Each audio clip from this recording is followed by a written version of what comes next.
parts of a tremendous whole.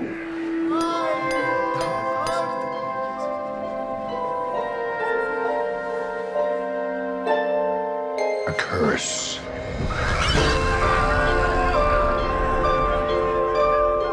There's no use fighting it.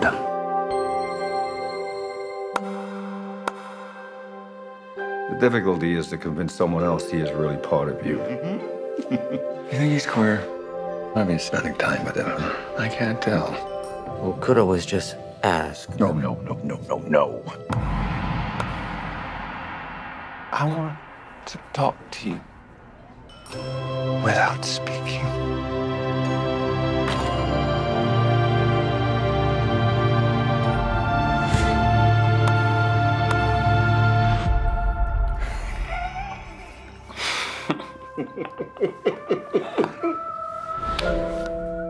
Why don't you come with me?